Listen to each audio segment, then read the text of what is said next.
창세기 12장을 오늘부터 공부하게 됩니다. 창세기 12장은 믿음의 조상이라고 불리는 아브라함이 나타납니다. 아브라함이 아니고 여기서는 아직 아브라함입니다. 그런 아브라함이 하나님의 은혜를 깨닫고 하나님의 훈련의 때가 거의 마쳤을 때 하나님이 이름을 바꿔주십니다. 아브라함으로. 아직은 아브라함입니다. 여러분의 이름은 부모님이 또 누가 지어줬을 것입니다.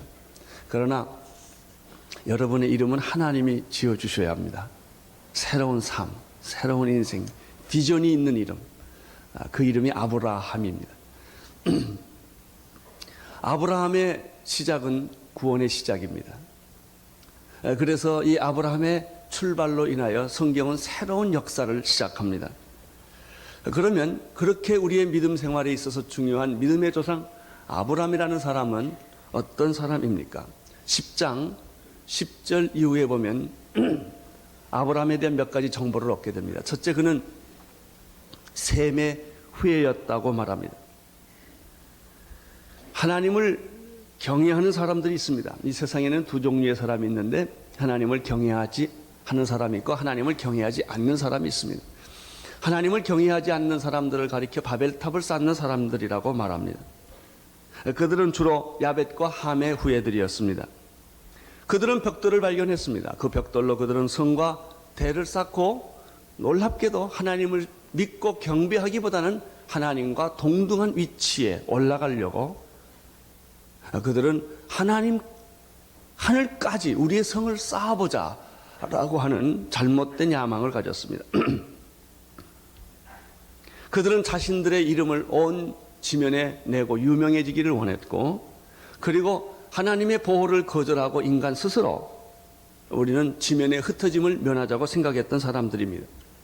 아직도 전 세계에는 이러한 하나님을 경외하지 못하는 바벨탑을 쌓는 사람들로 이 세상은 가득 차 있다는 사실입니다. 그러나 반대로 그럼에도 불구하고 하나님을 경외하는 사람들이 있습니다. 그 사람들이 바로 셈의 후예였습니다. 셈의 7대 손 가운데 데라라는 사람이 나타납니다. 24절, 25절, 26절을 함께 읽도록 하겠습니다. 시작.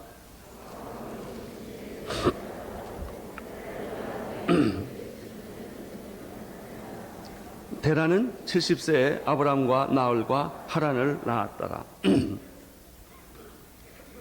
여기서 우선 이 데라의 가족을 보기 전에 연대 변화가 온다는 사실을 알게 됩니다. 인간은 원래 연대가 없습니다. 죽음이 없었기 때문입니다. 영원히 하나님과 더불어 사는 존재로 지음을 받았습니다. 그러나 인간에게 죽음이 찾아왔습니다. 그것은 죄의 개입은 죽음을 의미했던 것입니다. 사탄의 개입은 인간에게 죽음을 의미합니다. 죄의 싹은 사망입니다.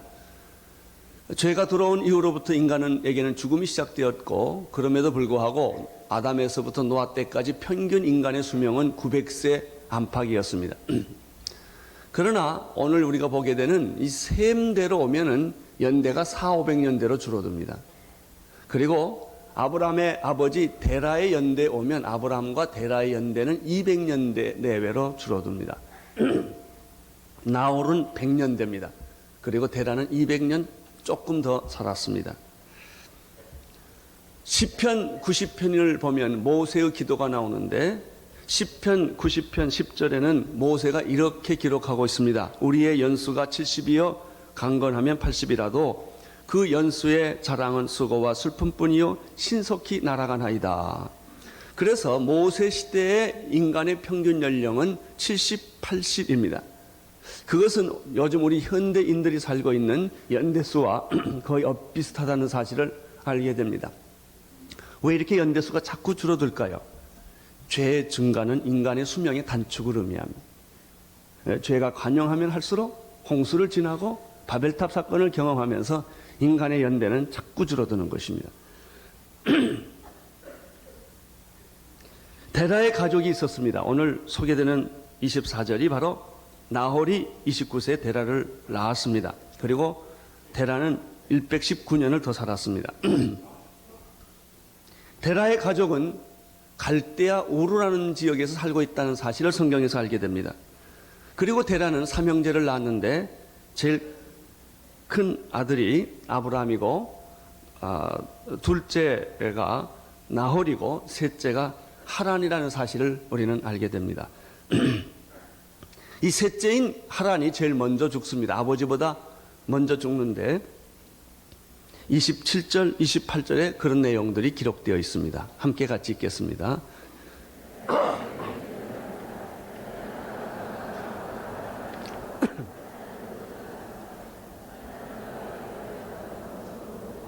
괜찮습니다.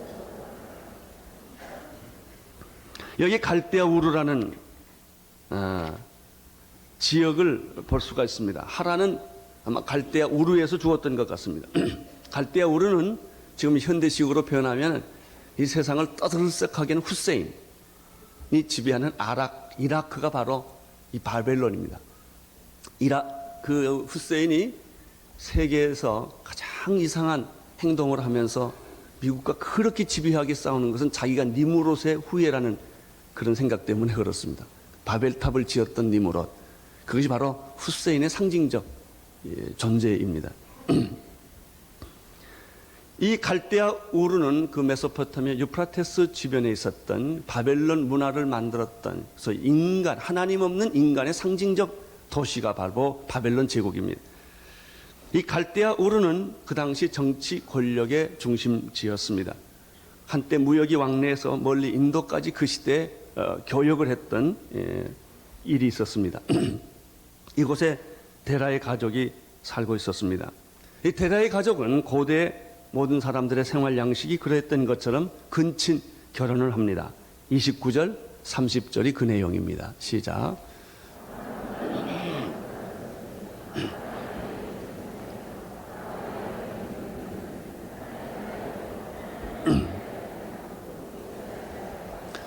아브람과 나홀이 결혼했음을 보여줍니다. 아브람의 아내는 사레입니다. 나홀의 아내의 이름은 밀가입니다. 근데 둘 다 하란의 딸입니다. 그리고 또 이스가라고 하는 여자가 하나 더 있었다는 이야기도 합니다. 근데 29절 30절에서 우리들의 관심을 끄는 것은 바로 사레가 불임녀였다는 사실입니다. 많은 사람들이 나오는데 구속사적인 관점에서는 그런 분들은 별로 중요하지 않습니다. 또 많은 사건이 있지만 다 세상적으로는 중요한 사건이지만 구속사적으로 보면 중요하지 않는 사건들입니다. 사레가 임신을 할 수 없는 여자였다는 사실은 중요합니다. 왜냐하면 사레가 아기를 낳기 때문에 그렇습니다. 우리는 사레가 이제 90세가 넘어서 임신을 하게 되었는데 그때 하나님이 너에게 아들이 있으리라 그러니까 사레가 웃었습니다. 내가 이 나이에 경수가 다 끊어졌는데 어찌 아들이 있겠습니까? 라고 말했는데 사레가 아기를 낳지 못한 것은 늙어서 경수가 끊어졌기 때문에 못 낳는 게 아니라는 것입니다. 물론 나이가 들어서 월경이 다 지나가고 나면 여자는 아이를 가질 수가 없게 되겠죠. 그러나 사레의 경우는 그것이 아니라 결혼할 때부터 불임녀였기 때문에 아기를 못 낳았다는 것입니다. 그런데 하나님이 아기를 낳게 해주셨습니다. 이 놀라운 하나님의 위대한 능력, 인간의 불가능을 통해서 하나님의 구원의 기적과 하나님의 구원의 그 놀라운 불가시한 일들이 일어났다는 메시지를 우리는 바로 이 사레의 불임이라는 사실로 인하여 새롭게 깨닫게 되는 것입니다. 31절, 32절을 보십시오. 시작. 그 자부 아브라함의 아내 사레를 데리고 갈대아 우르를 떠나 가나안 땅으로 가고자 하더니 하란에 이르러 거기에 거하였으며 데라는 205세에 향수하고 하란에서 죽었더라. 데라의 가족이 집단적으로 갈대아 우르를 떠나고 있는 것을 보게 됩니다.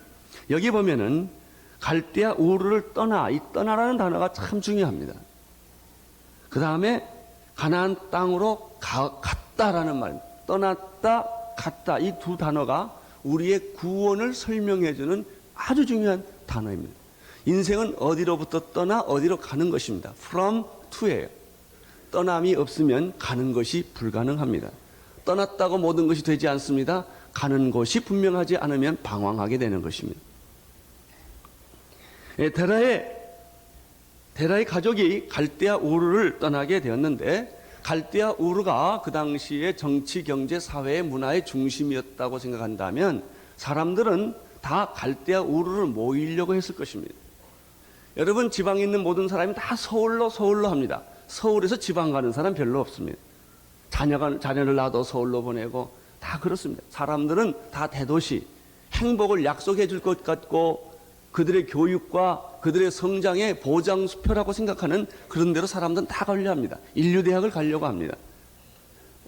그래서 이 데라의 가족이 갈대아 우르를 반대로 떠났다는 사실은 굉장히 이것은 그렇게 일상적으로 우리들이 느낄 수 있는 그런 일은 아니라고 하는 사실입니다.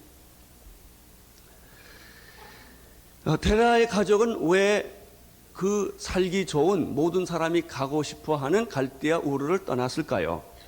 그것은 데라의 생각이거나 데라의 선택이 아니었음을 우리는 알 수 있습니다. 그것은 데라의 문제가 아니라 아브라함의 문제입니다. 아브라함이 하나님의 음성을 들었기 때문입니다. 아브라함은 이는 너희 본토 친척 아비의 집을 떠나 내가 내게 지시할 땅으로 가라는 음성을 아브라함이 들었습니다. 여러분, 데라는 아버지지만 나이가 많은가 적은가가 중요하지 않습니다. 중요한 것은 하나님의 음성을 들었느냐 못 들었느냐가 중요합니다. 하나님의 음성을 들은 사람이 주인공입니다. 하나님의 음성을 듣지 못했다면 그가 아무리 높은 위치에 있고 아무리 나이가 많고 아무리 관록이 있어도 그는 역사의 주인공이 될 수가 없습니다. 나는 여러분들이 나이 자랑하지 않기를 바라고 지위 자랑을 하지 않게 되기를 바라고 여러분의 경력을 자랑하지 않게 되기를 바랍니다. 나는 여러분의 전공이 여러분을 설명할 수 있는 것이 아니라고 믿습니다. 여러분을 설명할 수 있는 것은 여러분이 하나님 앞에서 누구냐 하는 것입니다. 하나님의 말씀을 받고 하나님 음성을 듣는 것이 중요합니다. 아브라함은 그 얘기를 들었어요. 아브라함은 하나님의 음성을 듣고 어떻게 했겠습니까? 아마 부인하고 의논했겠죠. 그리고 아버지하고 의논했겠죠. 그 가족하고 회의를 했을 거리라고 상상을 합니다. 그리고 나는 이 명령에 순종해야 된다는 결단을 아브라함이 했을 것입니다. 가족들도 따라서 결정해야 합니다. 아브라함을 따라갈 것인가 가지 않을 것인가. 가족들이 의논을 했습니다. 그리고 같이 그 정든 땅 그리고 조상 태도로 살아왔던 그 갈대아 우르를 떠나야 된다고 그들은 결정을 합니다. 사실 자기가 익숙한 것, 오래 살던 것, 고향, 자기를 키워주고 자기 산업기원이 잘 정착되어 있는 고향을 떠난다는 것은 쉬운 일은 아닙니다. 영어 성경에 보면은 자기의 본토 친척 아비의 집이라고 이렇게 한국말 되어 있지만 영어 성경에는 your country, your people 이렇게 되어 있습니다. 그러니까 우리 나라를 떠나야 되고 내 백성을 떠나야 되는, 우린 요즘 말로 말하면 쉽게 말하면 우리 파라과이나 아르헨티나 이런 데로 이민을 가야 하는 그런 것입니다. 이민 갈 때 보면 대개 나라에서 미움을 좀 받았거나 아니면은 뭐 사업에 실패를 했거나 뭐 자녀 교육 문제나 어떤 특별한 일이 있기 때문에 조국을 떠날 수밖에 없는 사람들이 대부분이고, 또 어떤 사람들은 또 꿈을 가지고 떠나기도 합니다. 그러나 여기가 좋은 사람들은 안 떠나려고 할 것입니다. 이 사람들은 어쩔 수 없이 떠나는 사람들이 대부분 이민 가는 분들의 그 개인적인 이유인데, 여기는 자기 민족, 자기의 백성, 자기의 고향, 아버지가 털을 닦아놨던 그런 집을 떠나게 되는 것입니다. 우리는 여기서 굉장히 중요한 사실 하나를 발견하게 됩니다. 상식은 우리 이성은 안주하는 것으로 갑니다. 늙으면 안정하려고 합니다. 믿음은 모험하려 합니다. 믿음은 모든 기존 기득권을 포기한다는 것입니다. 얼마나 기득권을 포기하기가 어렵습니다. 대부분의 많은 사람은 그 기득권 안에 안주하려고 하는 것입니다. 오늘 이 사건을 보면은 그 기득권을 포기하고 내가 익숙하고 잘 아는 많은 주변의 사람들을 포기하고 전혀 알지 못하는 생면부지의 사람들, 나라가 다르고 언어가 다르고 문화가 다른 곳으로 이동을 해가는 것입니다. 이것이 믿음의 시작이라고 하는 것입니다. 여러분, 우리가 믿음을 갖고 싶어도 왜 믿음이 안 가져집니까? 포기하지 않기 때문에 그렇습니다. 기득권을 가지고 옛사람 나를 포기하지 않고 옛 문화를 그대로 가지고, 그리고 하나님이 있는 것은 새로운 출발이 아니라 하나님이 내가 지금까지 가져왔고 생각했고 살았던 것을 좀 잘해달라는 얘기입니다. 보호해달라는 얘기예요. 오래 살게 해달라, 장사 잘되게 해달라, 진급하게 해달라, 자녀들 잘되게 해달라.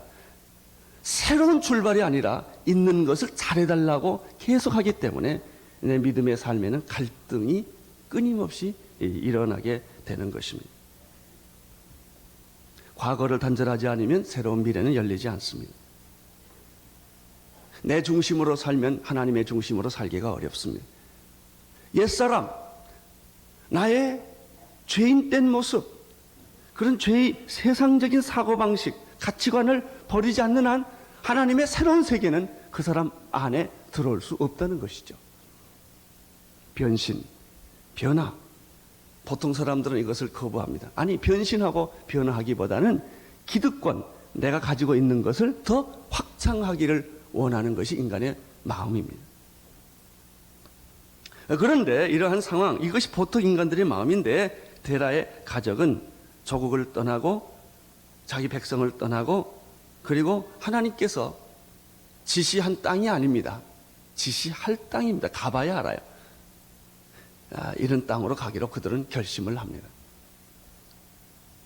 31절을 보면 우리는 오늘 이 절에서 굉장히 놀라운 사실 하나를 또 발견하게 됩니다. 31절 한번 다시 보십시오. 데라가 그 아들 아브람과 하란의 아들 그 손자 롯과 그 자부 아브라함의 아내 사레를 데리고 갈대아 우르를 떠나 가나안 땅으로 가고자 하더니 하란에 이르러 거기 거하였으며, 출발점은 분명합니다.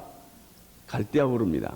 혼자 가지 않았습니다. 가족이 갔습니다. 조카 롯도, 죽은 동생 하란의 아들 조카 롯도 데리고 갔고 사레도 부인도 데리고 갔습니다. 목표도 분명합니다. 그것은 가나안 땅, 젖과 꿀이 이루는 약속의 땅에 가려고 했던 것입니다. 그러나 우리는 31절에서 이상한 현상 하나를 발견합니다. 그들이 가다가 도중하차했다는 것입니다. 갈대아 우르를 향해 분명히 갔습니다. 출발도 잘했습니다. 목표도 있었습니다. 그러나 그들은 가는 도중에 하란이라는 곳을 만나게 되었습니다. 하란을 보니까 살만합니다. 물이 있습니다. 구태여, 가나안 땅까지 갈 게 뭐 있냐? 여기가 좋사오니. 거기를 발견하는 순간 이 사람들의 마음이 흔들리기 시작을 했습니다. 그래서 그들은 하란에 잠깐 머무르게 됐는데 그것이 머무르게 된 것이 잠깐 머무른 것이 아니라 거기에 기거하게 되었다는 사실입니다. 여기서부터 하나님의 뜻은, 하나님의 계획은 위기에 부딪히게 됩니다. 당신의 어떤 선택에 따라서 하나님의 뜻이 이루어지느냐 안 이루어지느냐가 결정되기 때문에 그렇습니다. 순종하면 하나님의 뜻이 이루어질 것입니다. 불순종하면 하나님의 뜻은 위기에 직면하게 되는 것입니다. 갈대아 우르에서 가나안 땅까지는 아주 먼 거리입니다. 끝까지 간다는 것은 보통 인내와 헌신과 결단을 하지 않으면 불가능한 것입니다. 크리스천의 삶을 끝까지 가는 일은 쉬운 일이 아닙니다. 도중에 가다가 시험 들기도 하고 교회 떠나기도 하고 방탕하기도 합니다. 세상이 좋아서 돌아가기도 합니다. 우리는 이런 일들을 경험합니다. 신앙생활은 하나의 경주입니다. 마라톤 경주와 같은 것입니다. 끊임없이 지치고 피곤하고 힘들고 포기하고 싶고 뒤돌아가고 싶을 때도 계속 그 경주를 해야 합니다. 그러나 많은 사람들은 끝까지 경주하지 못하고 도중에 하란에 머물듯이 잠깐 쉬자고 했던 것이 그냥 거기에 영원히 머물게 되는 수가 있다는 것입니다. 이것이 데라의 가족이었습니다. 우리의 믿음의 경주에 있어서도 도중하차라는 돌변적 사건이 생깁니다. 여러분은 하나님이 계획한 대로 그냥 가고 계십니까? 아니면 가다가 혹시 도중하차해서 딴 데 가서 놀고 있는 것입니까? 그리고 돌아갈 생각을 못하는 것입니다. 안주해버리고 마는 것입니다. 하란에 머물렀던 데라의 가족. 여러분, 하란은 하나님이 예비한 것이 아닙니다. 하나님이 의도하시고 예비하신 것은 약속의 땅입니다. 약속의 땅은 화려한 것이 아닙니다. 거긴 기근이 있고 역경이 있고 고난이 있어요. 그럼에도 불구하고 우리가 가야 할 곳은 환경이 좋고 평안한 하란이 아니라는 것입니다. 왜? 당신이 좋아 보여서 만약에 하란에 갔다면 거기는 하나님의 계획과 꿈이 이루어지지 않는 곳이기 때문에 사람 보기에 좋은 땅이 어디입니까? 소돔과 고모라예요. 에덴 동산 같고 물된 동산 같고 문화가 꽃이 피고 재미있고 내 인생을 행복하게 약속해 줄 것만 같은 곳이 바로 소돔과 고모라였다는 것이죠. 우리는 적과 꿀이 오른 가나안 땅을 가야 함을 알매도 불구하고 자꾸 우리는 육의 본능과 세상적인 유혹 때문에 하란으로 잠깐 도중하차하는 것입니다. 여기에 아브라함의 고민이 있었습니다. 왜 테라의 가족이 적과 꿀이 오는 약속의 땅을 가지 못하고 하란에 머물게 되었을까? 저는 그 본문을 가만 보다가 아브라함 때문이 아니라 테라 때문이다. 테라가 가장입니다. 힘이 있습니다. 명령권이 있습니다. 그런데 문제는 테라가 하나님의 음성을 듣지 않았다는 것입니다. 하나님의 음성은 아브라함에 들었습니다. 하나님의 음성을 듣지 못한 사람은 반드시 도중하차합니다. 끝까지 갈 능력이 없습니다. 하나님의 음성을 듣지 못한 사람들은 편안하고 좋으면 예수 잘 믿습니다. 위기에 부딪히면 시험 들고 불평하고 원망하고 포기해버립니다. 왜? 하나님 음성을 들은 것이 없기 때문에 그렇습니다. 여러분 신앙생활하다 왜 도중에 자꾸 걸리적거리는 줄 아세요? 여러분이 하나님 만난 경험이 없기 때문에. 여러분이 하나님의 음성을, 신앙의 체험을, 그 역경과 고난 속에서 하나님이 나와 함께 계셨다고 하는 이 놀라운 체험이 없을 때, 구원에 대한 감격이 없었을 때 우리는 쉽게 고난에 무너져 버리고 마는 것입니다. 나는 여러분들이 그런 의미에서 모두가 다 하나님의 음성을 듣고 인생을 출발하는 그런 분명한 사람이 되기를 축원합니다. 이것이 있으면 어떤 환경도, 어떤 오해도, 어떤 역경도 이겨낼 수 있지만 여러분이 몸만 왔다 갔다 하고 감정적으로 예수 믿고 형편에 따라 예수 믿으면 오래가지 못한다는 것입니다. 이 사람이 테라였습니다. 아브라함의 아버지는 가장이었고 훌륭한 사람이었지만 하나님의 음성을 들은 사람은 아브라함이었습니다. 그러니까 테라 밑에 있는 동안에는 아브라함은 고민할 수밖에 없는 거예요. 움직이고 싶은데 그러면 부모도 버리고 다 버리고 자기 혼자 가야 되는데 이 갈 형편도 못 되고 또 아버지 말에 순종하자 보니까 하나님의 뜻에 거역하게 되는 이런 이중적 갈등을 이 아브라함은 갖게 된 것이죠. 그러면 어떻게 하면 좋을까요? 아브라함의 고난이 여기 있습니다. 32절을 보십시오. 32절 시작. 테라는 205세를 향수하고 하란에서 죽었더라. 테라의 죽음은 아브라함의 출발입니다. 테라가 살아있는 동안에는 아브라함은 움직일 수가 없어요. 잘 죽었죠. 좀 해서는 안 될 말일지 모르지만 그러나 테라는 죽어야 합니다. 옛사람이 죽어야 합니다. 과거의 가치관이 죽어야 합니다. 죽어야 새로운 세계가 탄생하는 거예요. 이게 믿음이에요. 이게 믿음의 원리예요. 여러분 옛사람을 죽이지 않고 사람들은 자기가 죽는 걸 두려워하고 싫어해요. 오히려 하나님이 당신을 옛사람을 죽이려 하면은 얼마나 안간힘을 하면서 안 죽으려고 버티는지 몰라요. 아무든지 나를 따라오려거든 자기를 부인하고 자기 십자가를 지고 나를 따르라. 이 진리는, 이 원리는 바꿀 수가 없어요.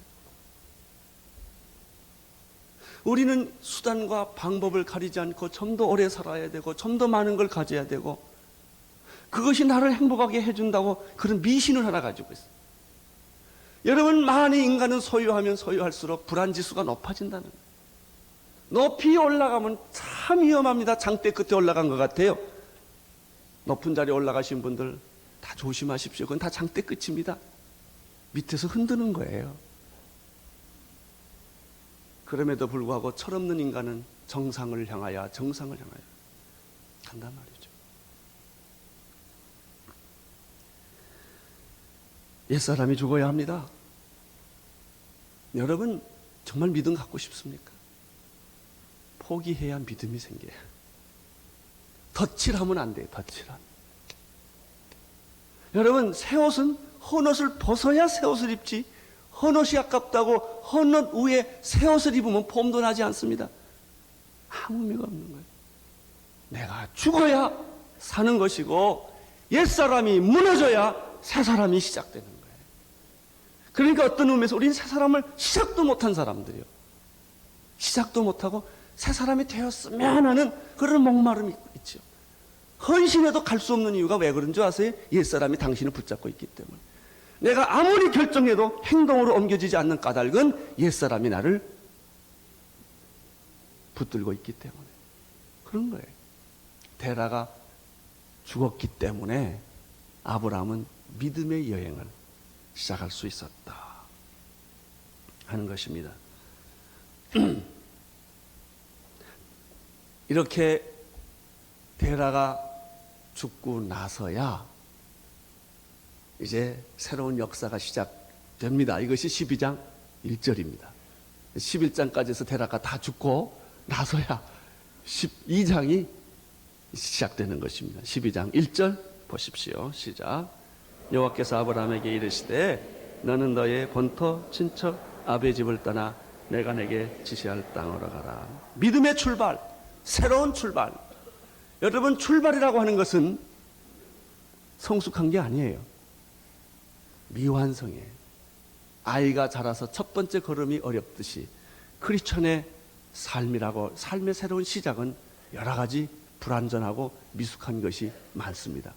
그러나 걱정하지 마십시오. 길을 잘 들어선 거에 계속 가면 열매가 있습니다. 축복이 있습니다. 우리는 여기서 이 12장 1절에서 굉장히 많은 메시지를 발견할 수 있는데 오늘은 3가지 정도만 이야기를 하고자 합니다. 첫째는 출발을 시키신 분은 하나님이라는 사실입니다. 출발은 내가 한 게 아닙니다. 왜 우리의 출발의 위기에 부딪히는가? 내가 했다고 생각하기 때문에 그렇습니다. 그것은 데라였습니다. 아브라함은 그 출발시키신 분이 하나님이라는 사실을 그는 알고 있었습니다. 내 인생의 주인공은 내가 아니라 하나님이라는 사실을 알 때 우리는 불안하고 미숙한 내 인생이 자신만만하게 어떤 한 목표를 향하여 걸어갈 수 있는 거예요.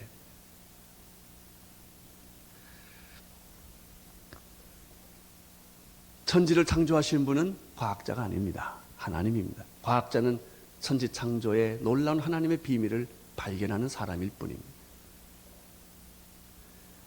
나를 이 세상에 보내신 분은 내 부모가 아닙니다. 하나님이십니다.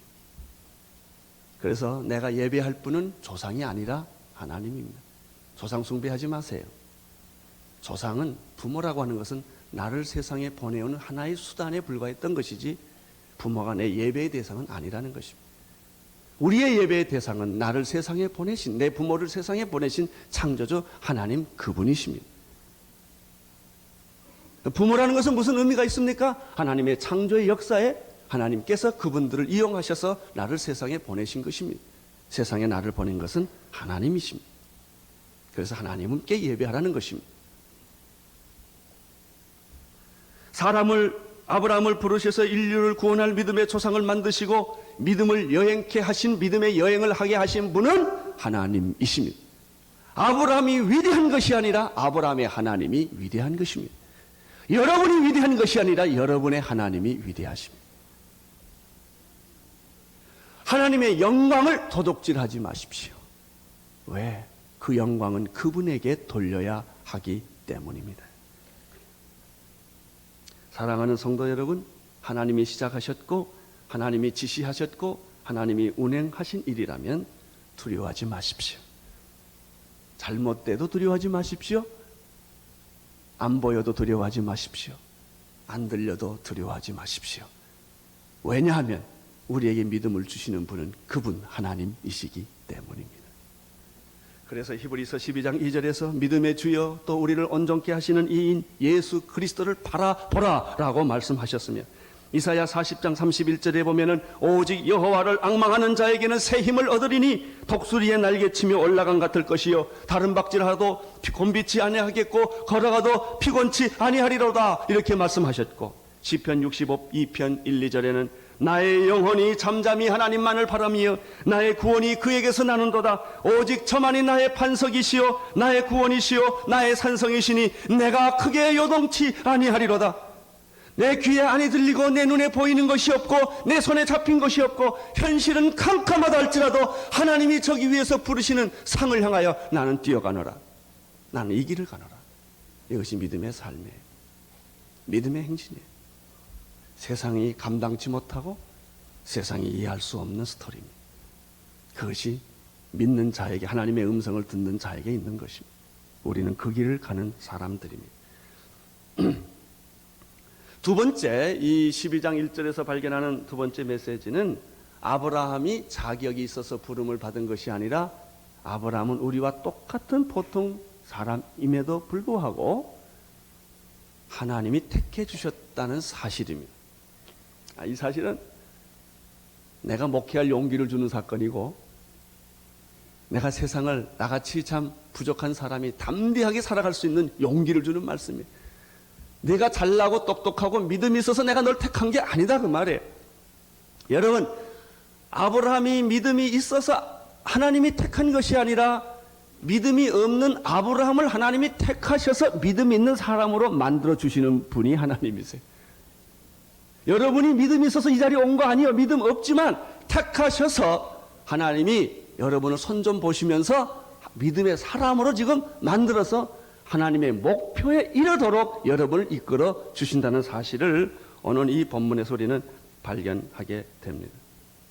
창세기 12장 이후에 아브라함 얘기 쭉 아브라함 얘기를 자세히 좀 주의 깊게 살펴보면 아브라함은 실수가 참 많았고, 저는 아브라함만 보면 난 숨이 다 쉬어져요. 이런 사람도 하나님의 쓰는 그릇 됐으니 참 감사하다, 이런 생각이 들어요. 나는 다윗이 실수한 걸 얼마나 좋아하는 사람인지 몰라요. 이런 사람도 하나님이 쓰시는구나. 여러분 꼭 기억하십시오. 잘나고 똑똑해서 여러분 택한 거 아니라는 거예요. 왜 하나님이 그러면 택했냐? 나는 내 노트에 이렇게 대답해서 그냥 그랬어요.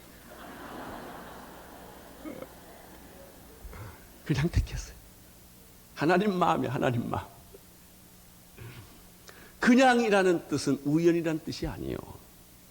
즉흥적이라는 뜻이 아닙니다. 하나님의 계획은 너무나 오래전부터 계획했다는 것이죠. 그냥 나를 우연히 택한 게 아니, 그냥 택했다는 뜻은 하나님의 계획이 있었다는 뜻이에요. 하나님의 준비가 있었다는 뜻이에요. 조건 없이 나를 사랑했다는 뜻이 아니겠습니까? 무조건적인 하나님의 은혜, 조건 없는 은혜, 일방적인 사랑. 우리는 그런 사랑을 받은 사람들이요, 그런 은혜를 입은 자들입니다. 그래서 내가 할 말이 없습니다. 사도 바울은 이렇게 고백했습니다. 나의 나된 것은 하나님의 은혜로다. 정말 예수 믿는 사람은 할 말이 없는 사람들. 우리는 불평해서도 안 되는 사람, 불평할 자격도 없는 사람, 도저히 감당할 수 없는 은혜, 무조건적으로 베풀어 주신 그 은혜, 일방적으로 사랑해 주시는 그 은혜. 우리는 그런 은혜를 받은 사람들, 한 사람도 예외 없이 우리는 조건 없는, 다시 반환하고 보상을 드릴 수 없는 그런 은혜를 받은 사람들입니다. 에베소서 2장 8절 9절에 보면 너희가 그 은혜를 인하여 믿음으로 말미암아 구원을 얻었나니 이것은 너희에게서 난 것이 아니요 하나님의 선물이라. 행위에서 난 것이 아니니 이는 누구든지 자랑할 수 없다. 우리는 죄송할 뿐이에요. 죄송하게 사는 사람들이. 근데 인생을 떵떵거리고 사는 사람 너무 많아. 남아 야단치고 그냥. 여러분 그렇게 살지 마세요. 미안하게 사세요. 부끄럽게 사세요. 우리는 감격합니다. 우리는 남에게 충고할 만한 자격이 있는 사람들이 아니에요. 우리는 남을 도울 수 있는 사람일 뿐이요, 섬길 수 있는 사람일 뿐입니다. 셋째, 오늘 이 말씀에서 또 하나 발견하는 마지막 일은, 믿음이란 하나님께서 지시한 땅이 아니라 지시할 땅을 향해 떠나는 사람이다. 보여주신 땅도 아니고 또 내가 본 땅도 아닙니다. 가봐야 합니다. 가봐야 알아요. 아브라함이 하나님이 지시한 땅으로 가보니 거기는 기근이 있었다고 그랬습니다. 여러분, 이것이 하나님의 의도입니다. 우리는 자꾸 편하고 쉽고 안정된 곳으로 가고 싶어 합니다. 주변에 이 직장을 떠나고 싶어 하고,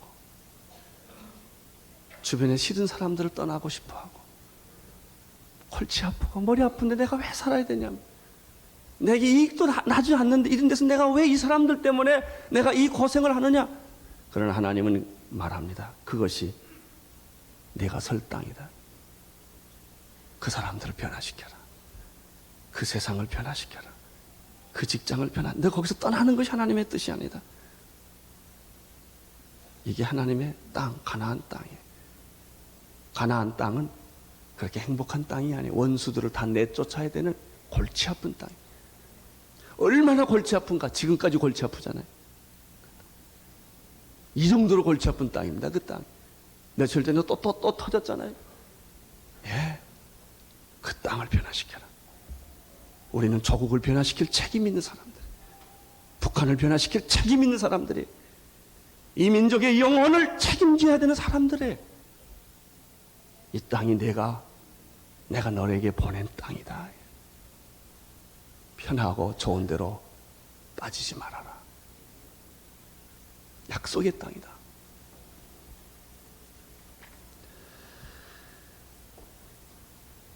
믿음이란 과거를 벗어나서 미래를 향하는 것입니다. 세상을 떠나 하나님께로 가는 것이고, 죄를 떠나 거룩으로 가는 것입니다. 이것이 믿음의 여행입니다. 믿음의 시작은 떠나라는 데서부터 시작합니다. 내 기득권에서, 내가 안주한 것에서. 믿음은 모험이다. 이루어질지 안 이루어질지 아무도 보장하지 못한다. 말씀만이 너에게 약속했을 뿐이다. 그것이 믿음의 세계다. 떠날 뿐만 아니라 믿음은 가는 곳이 있다. 떠났지만 가는 곳이 없으면 방황합니다. 당신의 가는 곳은 어디입니까? 당신이 가야 할 곳은 어디입니까? 당신이 이 세상에 부름을 받아 나와서 당신은 학교, 직장, 노동자, 어느 세계에 다 들어가 있을 거예요. 왜 그곳에 계신 줄 아십니까? 왜 하나님이 당신에게 그 직장을 보내신 줄 아십니까? 왜 하나님께서 당신에게 그 아내와 남편을 주시고 자녀를 주신 줄 아십니까? 거기에서 하나님의 나라를 이루어라. 그 사람들을 변화시켜라. 내가 변화시키기를 결정만 하면 변화시킬 능력은 내가 너에게 주겠다는 거예요. 내가 변화시키는 거 아니니까 두려워 말라. 너는 순종하고 믿음으로 떠나라. 하나님의 약속한 곳으로 가라. 드디어 아브라함은 믿음의 여행을 시작합니다. 하란에서 또 움직이기 시작합니다. 여러분도 믿음의 여행을 하고 있는 사람들입니다. 여러분, 아브라함의 믿음의 여행의 끝은 무엇일까요? 어딜까요? 예수 그리스도입니다. 아브라함과 다윗의 자손 예수 그리스도의 세계라. 로마서에서 이렇게 말했습니다. 아브라함이 하나님을 믿으니 의로 여긴 것처럼 너희들이 예수 그리스도를 믿음으로 말미암아 구원을 받는다. 왜 아브라함을 보내주었는가? 아브라함이 하나님을 믿음으로, 믿음 없던 사람이 하나님을 바라봄으로, 순종함으로, 믿음의 사람으로 변한 것처럼 너희들이 예수 그리스도를 바라볼 때 똑같이 구원이 있을 것이다. 아브라함의 믿음의 여행의 결론은 예수 그리스도였습니다. 여러분의 인생의 결론도 예수 그리스도가 되시기를 축원합니다. 주여, 내 삶이 예수 그리스도에게 붙잡혀 있나이다.